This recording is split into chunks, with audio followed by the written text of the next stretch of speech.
Welcome to my channel maasarakarpom.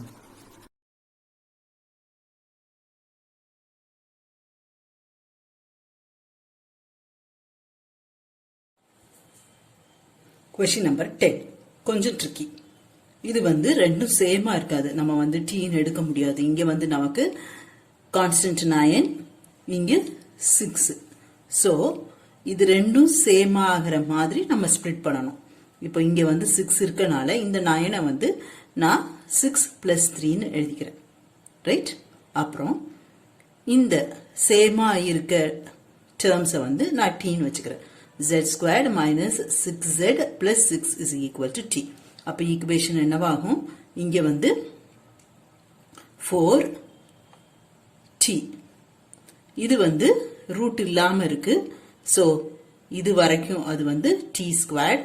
இந்த 3 as such equal to 4t. புரிஞ்சுதா? இதை factorise பண்ணுங்க.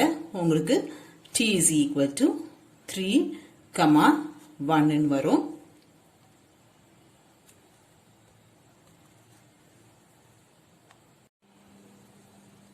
நமக்கு z தான் வேணும். So z squared minus 6z plus 6 is equal to 3. Then equal to 1. Substitute பண்ணி z என்னன்னு கண்டுபிடிக்கணும். First நம்மளோட t அதுல 3 substitute பண்ணுங்க. Square both sides ஏன்னா இந்த ரூட் போறதுக்காக. Then இந்த 9 left hand side கொண்டு வாங்க. z squared minus 6z minus 3 equal to 0. நமக்கு z வேணும். t இல்ல செய்ய முடியாது. ஏன்னா மல்டிப்ளை பண்ணும்போது 3 வரணும். minus 3 add பண்ணும்போது minus 6. So டைரக்டா நமக்கு நம்பர்ஸ் கிடைக்காது. இந்த ஃபார்முலா போடணும். minus b plus or minus b squared minus 4ac by 2a.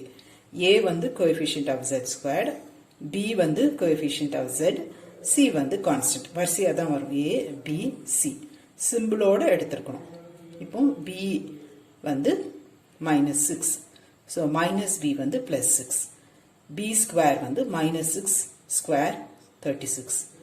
4, a 1, c minus 3. அப்போ இது 36 plus 12, 48 ன்னு வரும். அந்த 48 நம்ம ஸ்ப்ளிட் பண்ணி எழுதலாம். 16 into 3 ன்னு எழுதலாம். அப்புறம் அது 4 root 3 ன்னு ஆகும்.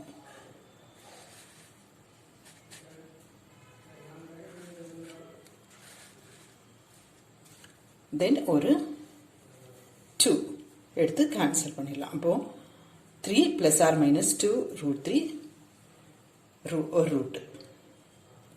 அடுத்தது equal to 1. Square both sides. இந்த 1 இந்த சைடு கொண்டு வாங்க.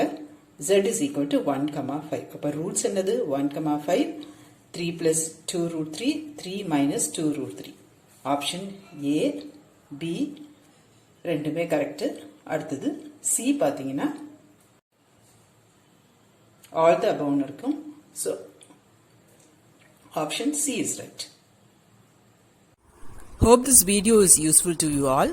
Do like, share, comment and subscribe so that you can track and crack. Thank you.